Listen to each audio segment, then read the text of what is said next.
Good evening and welcome back to the Imaginary Gallery. It's TJ, your host. Tonight's topic, when the mask slips from your cluster B creature. Narcissist, sociopath, psychopath, borderline, histrionic. I'm going to go through a rundown of the typical relationship with this creature and how it starts, and how it's often indistinguishable from that of with a regular person who's not got these horrific traits. And hopefully it will shed some understanding for your situation if you've been through it, or if you are now going through it. You'll have a few little things to look out for and to be conscious of. The typical story usually begins with you meeting another person, and this person instantly taking interest in you, and it seems flattering. They'll compliment you, offer to do things for you, and so far you might think, well, what's wrong with that? Well, nothing's wrong with that, as long as it's coming from a genuine person who genuinely wishes to help you. These creatures often try a little too hard. They want to do things for you that sometimes even your friends wouldn't do for you, but they'll do it. And it's very strange. You're set in a difficult place because if you say something like, wait a second, we just met yesterday and you're already offering to do this for me? Are you up to something? If you try any of that. Oh no, this is just who I am. Is what they'll say, or something like that. And they'll say, You're skeptical of people. They might do that gaslighting crap, which you won't know yet is gaslighting. But they've got you in a tough spot, because how can you really argue with somebody treating you well? Like, Mommy, I'd like to tell you, I don't know if I'm with the right person. Well, that person's so nice to me. And your mother's likely to say, well, what's wrong with that? They should be nice to you. And these creatures know this, of course. They'll be ultra, extra, extremely nice. What usually occurs is you start seeing this nice person, and you figure to yourself, this person's phony, I'll find out soon enough. So you keep hanging around it because it's giving you nice things and you're enjoying part of it. You're just not sure about it. After a while, it's consistently nice. Like when I had that person that I lived with, I'd said, you can stay here temporarily till you find a place of your own. It was perfect. It was everything I could ask for. Money every month to pay half the rent, utilities and all this. And I thought, wow, this is great. And then it was friendly, and I'd come home and there'd be food on the table. And I'd think, wow, this is great. I should have thought about this sooner. And then later, the mask slips.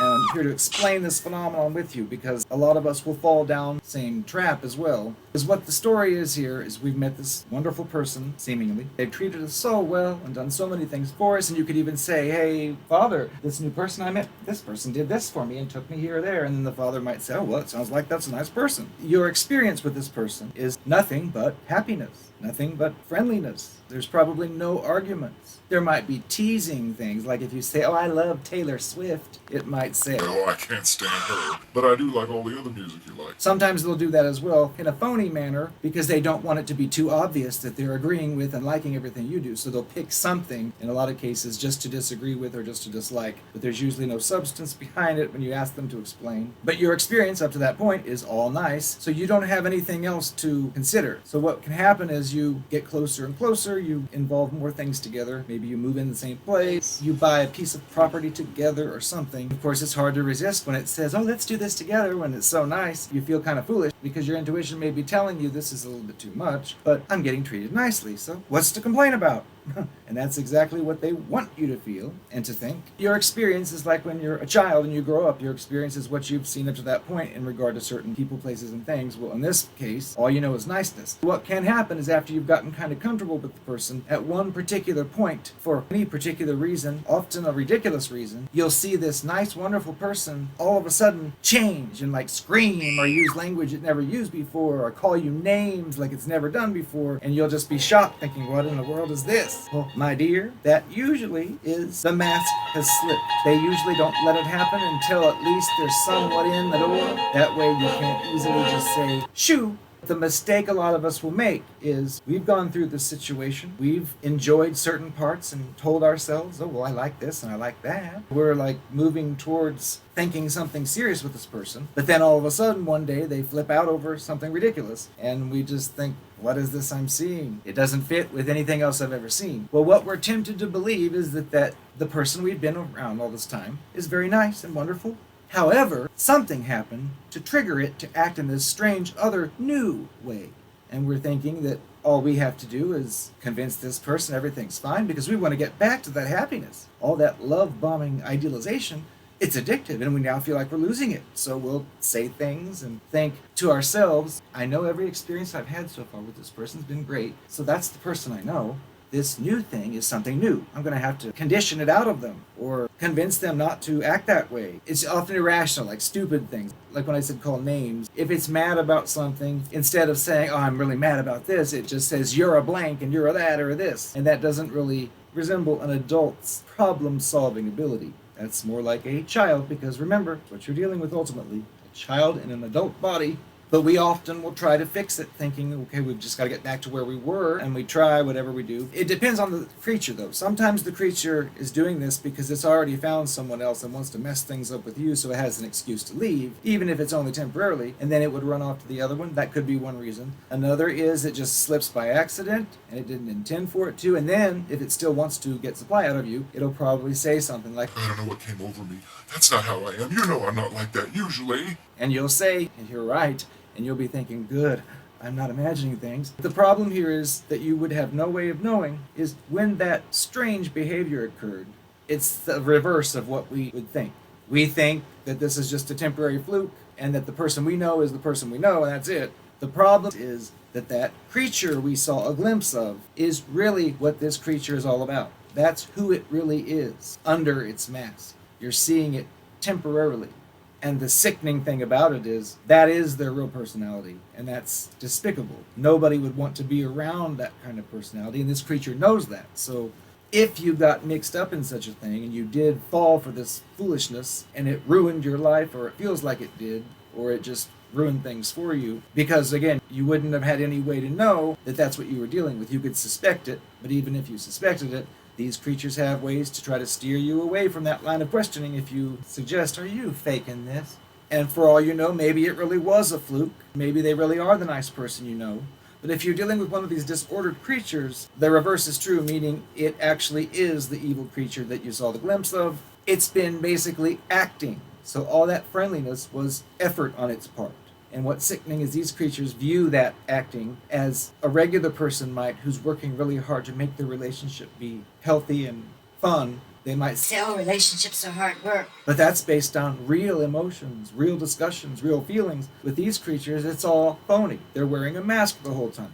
You don't see it, usually. They're very good at it. They've practiced for years. So you're thinking you're getting all these wonderful memories with this person and building up all this time together, and then it slips up and does this thing, and the last thing you want is for it to act that way again. So you will try to get things back to how they were. As if that happens, be conscious of it. Look out for it, because you may be dealing with the creature. It doesn't mean every single person who's nice all the time and one day gets mad is all of a sudden a creature. It doesn't mean that at all. That can be a normal person's situation, especially if the person's trying to be polite just to avoid hurting someone's feelings, and somebody presses a button on, they might flip out, as I've done before.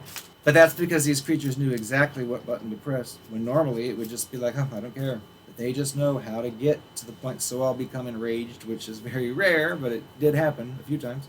What you can do, just to think about if the relationship's over and the person's gone and you're still wondering what you could have done better, realize it's probably one of these creatures and you saw the real thing and it was not anything nice to look at. And what's strange about them too is their unmasked face is often extremely different from the one that they present to you. So different, it doesn't even seem possible. Like it's completely disgusting, rude, and evil, yet the person you see is angelic, perfect, and polite. It's like angel and a devil all together, and it suppresses the devil most of the time. The angel part is what you see most of, and it tries to conceal the devil part. But you can also look out for clues, like if this creature treats another person in a horrific manner, like calling those names and things like that, that doesn't really seem like it would resolve an adult problem to say such words to an adult. You can be on the lookout for that, which I'd experienced it once, where this sweet angelic person always, someone told me that it sent them a horrible message, and I thought, that's not possible. And I looked at it, and my first thought was, well, that's the wrong number, but to my surprise, it was the right number. And I was reading words like I'd never heard from it before, and I just thought, what is this? And I did ask, I said, why would you send so-and-so a message like that? And it defended it. Because I'm sick of this and that. And I thought, oh, okay, that's not the way you should converse with people we have to work with.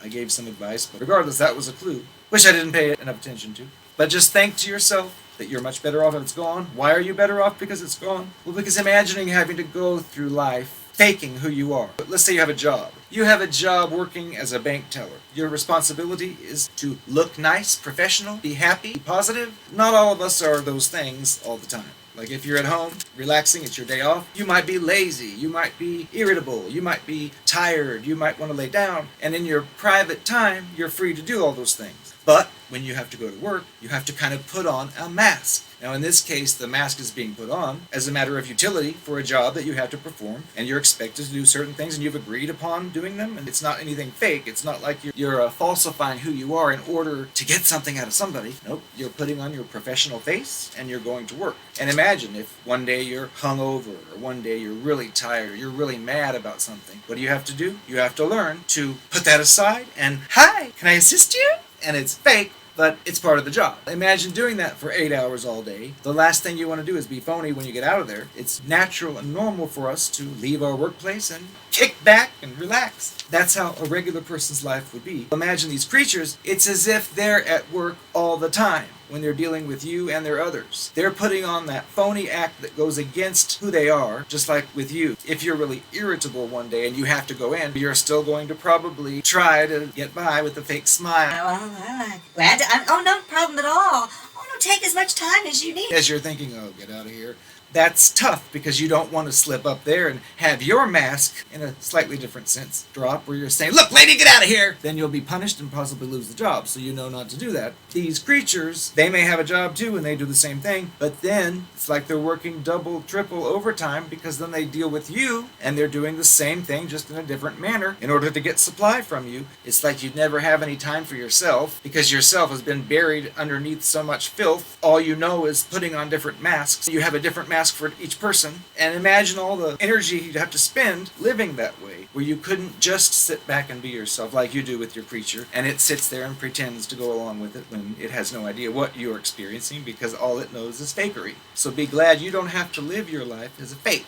You don't have to wear a mask every day. Well, actually, maybe you do now because of these ridiculous mandates, but aside from that, pretend that doesn't exist. You don't need to wear a mask. You can be yourself. And this does not discount either, like if you're at a family function, you're polite and friendly. That's not phony. That's just being your polite self. With these creatures we're talking about, let's say an evil, murdering, lying, stealing, cheating criminal comes to you and says, Oh, I would never lie, cheat, or steal, or do anything wrong. I'm a loving person.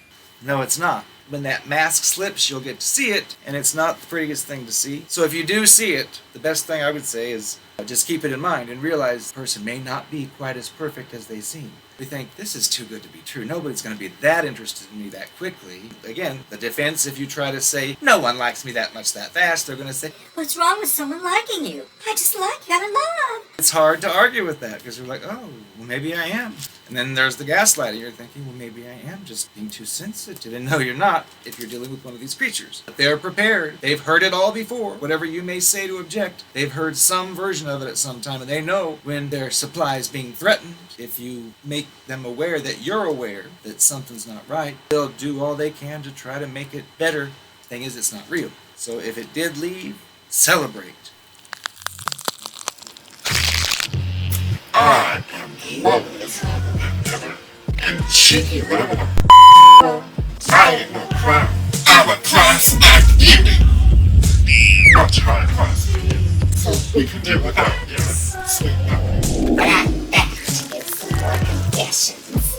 I thought I'd give you a little rundown of our relationship. I know it's never the way I would tell people in real life, but since I'm here, and I'm forced to do this against my will. Please, you know you love it here. You'll recall that I instantly noticed that you were into cars. So I instantly was into cars. Of course, I ran home and I looked up as many as I could and tried to memorize them. But the truth is, I didn't know anything about cars. I didn't like cars, but you did. So I had to appeal to you because I knew you had money, Property, you had things I could do. and all I had to do was just convince you I loved you, and I'd have free access to it all. The truth is, I couldn't stand you. I can't stand anyone. I just find someone I can gain supply out of, milk them for all their worth, and then ta-ta. And I know that's tough for a lot of you to understand. I also heard TJ talking about silent treatment. That's one of my favorites. So I figured I'd tell you. We talked about getting married, but at the same time I noticed that you were catching on to some of my lies. You were asking questions, I found out, but I kept that to myself. And I just told myself, the end is near.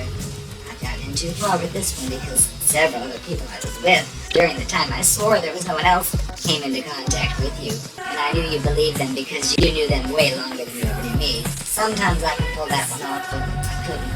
But I didn't let on that I knew anything, and I just kept talking about our wedding and how I couldn't wait.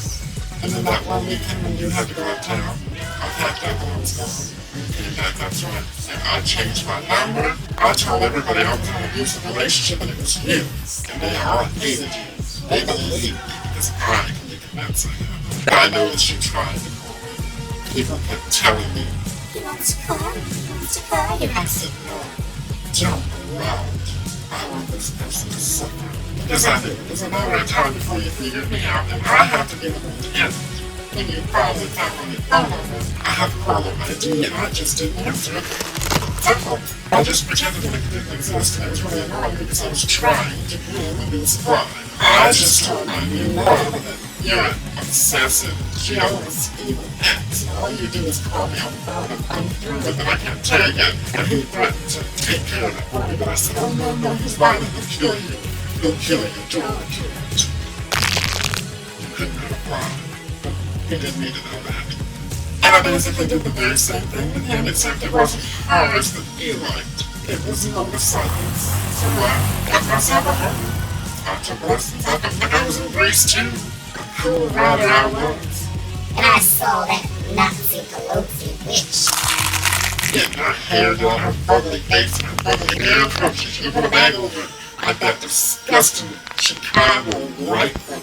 Witch, evil. And this is how it's going to be. We will shut you down, we will cite you, and if we need to, we will arrest you, and we will take you to jail.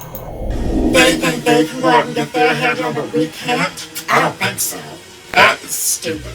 Oh, it's so dangerous. No one can go anywhere. You'll be arrested if you dare go anywhere. And I'm gonna get my hair done.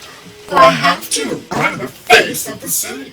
I can't cut my own hair out. I need to have it done. And I'm out in the public eye, and you know, I'm a person who I take my personal hygiene very seriously. As I said, I felt like I needed to have a haircut. I'm not able to do that myself, and so I got a haircut. Want to talk more about that? Well, honey, the rest of us can say the same thing. I should be in politics. These people don't care about anybody else but themselves.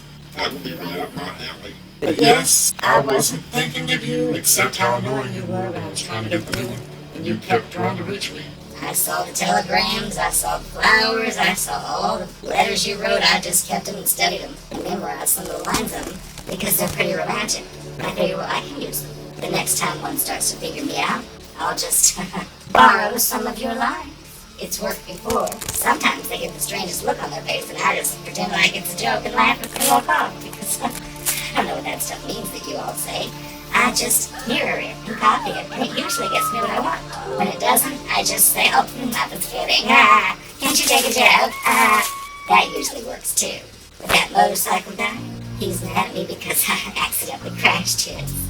I was so proud I thought I'd learn because I took some lessons. And I said, let me show you, I'll show you. He didn't want to, I could tell, but I got on there and oh, I drove it off the side of it. I felt like gutter ball and rolling out. Fell off into the ditch and I just ran off. I'm gonna act like I'm devastated. That way you won't ask me for money for the repairs because I messed it up pretty good. It's not my problem.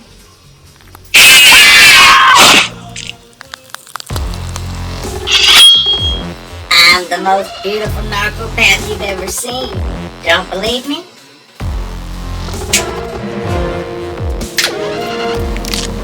Oh, gorgeous. You wish you were